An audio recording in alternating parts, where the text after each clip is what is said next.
E aí pessoal, bem-vindos ao canal. Finalmente chegamos na calamidade, o pesadelo da Dungeon se repetindo no episódio 10 de Damati.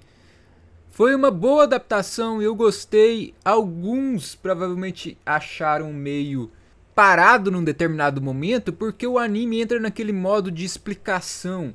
Esse modo de explicação, vamos dizer, tem na Light Novel. Tem um momento que vai ter toda aquela conversa, tá tudo aqui. O anime ainda tentou espalhar um pouco, mostrou o Uranus falando alguma coisa, aí depois vai para outro grupo e depois volta no Uranus para não ficar uma sequência só dos mesmos personagens. Eu acho que a explicação tinha que ser dada, não tem como. O que podia ter acontecido é ter removido o começo do episódio, porque o começo do episódio foi uma repetição do episódio anterior. Eles podiam ter removido aquilo e mostrado um pouco mais o massacre ocorrendo. O anime acabou reduzindo um pouco, mas eu tenho que admitir que eu não esperava que o anime fosse mostrar aquele tanto de sangue, aquele tanto de gente sendo feita em pedaços, e mostrou, então para isso eu tiro meu chapéu. Então vamos pegar rapidamente alguns exemplos de coisas que eles removeram que talvez poderia ter deixado ainda melhor o episódio. A sombra correu e dançou, a dungeon foi preenchida com gritos, gritos de agonia que eram seguidos por fontes de sangue. Cada vez mais rápido, tão rápido que era inacreditável, os cadáveres se multiplicando. Ele tinha uma sensação impiedosa de onde os aventureiros estavam e acabava com a vida deles um por um. Não havia nada que os 50 e poucos aventureiros que estavam no 27º andar pudessem fazer. Eles foram simplesmente aniquilados. Todos que o viam gritavam. Todos que o viam tremiam de medo. E todos eram destruídos e devorados. E tipo, no meio desse texto nós temos as reações de aventureiros falando algo e morrendo em seguida. Eles tentavam fugir, mas não conseguiam. Um banquete era imparável. E aqui nós temos novamente a descrição da profecia e mostrando aquilo acontecendo. Como por exemplo, a corrente azul agora estava vermelha de sangue. A água se sujando, né? Os cadáveres dos aventureiros se multiplicando um por um. Os monstros, a horda grotesca, aproveitando aquilo. Alguns aventureiros se tornavam flores de carne e assim vai. Quando Bel finalmente vê o pesadelo, o Juggernaut, nós temos um pequeno texto que diz o seguinte: aqui estava o grande culpado pelo sofrimento da Astrea família. Naquela época, as pessoas diziam que era apenas questão de tempo para aquelas jovens garotas aventureiras que formavam a família se tornarem aventureiros de primeiro nível. Mas esse único monstro as aniquilou, apagando os futuros delas em questões de minutos. 2 eram nível 3, 8 eram nível 4.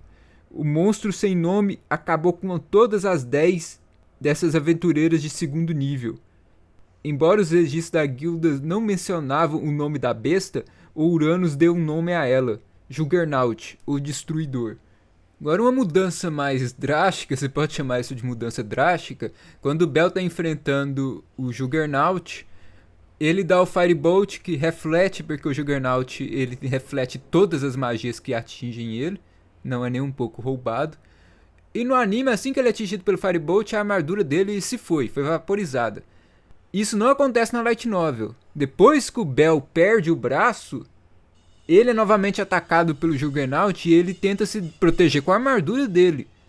O objetivo do Bel era meio que deslizar, né, as garras do Juggernaut com a armadura, defender e aproveitar a brecha.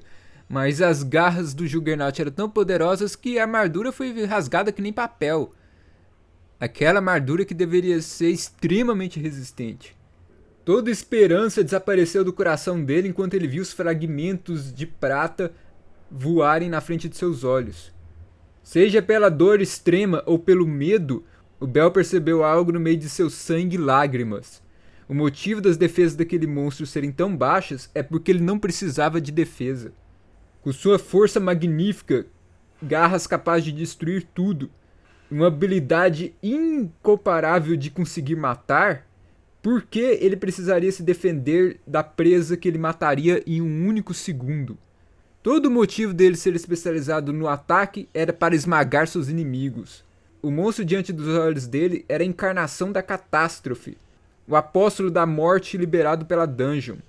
Com uma marionete que teve as cordas cortadas, o Bell estava se contorcendo de maneira estranha. Uma sombra negra corroía seu coração, mesmo ele tendo conseguido sobreviver por tanto tempo. Ele basicamente conseguiu ouvir seu coração ser esmagado. O som do desespero mais profundo e mais devastador do que ele sentiu quando enfrentou o Minotauro com um braço só. Sem piedade, o Juggernaut balançou sua cauda, a arma destruidora da morte. Ele acertou o pescoço do Bell. O som de algo quebrando veio de algo que jamais deveria ter vindo. Morte. O Bell ouviu o som de sua própria vida acabando. Ele perdeu a consciência. Então, esse foi o episódio. Falta muito pouco para acabar essa light novel. Tudo indica que o anime vai fazer uma pausa. Os outros 11 episódios viram depois. Então, para quem não sabe o que está para acontecer, preparem-se, porque o final vai ser ainda mais traumático. Então é isso, pessoal. Vejo vocês na próxima. E deixo meus sinceros agradecimentos aos membros do canal. Algumas coisas aqui só foram possíveis graças à ajuda de vocês. Realmente, obrigado.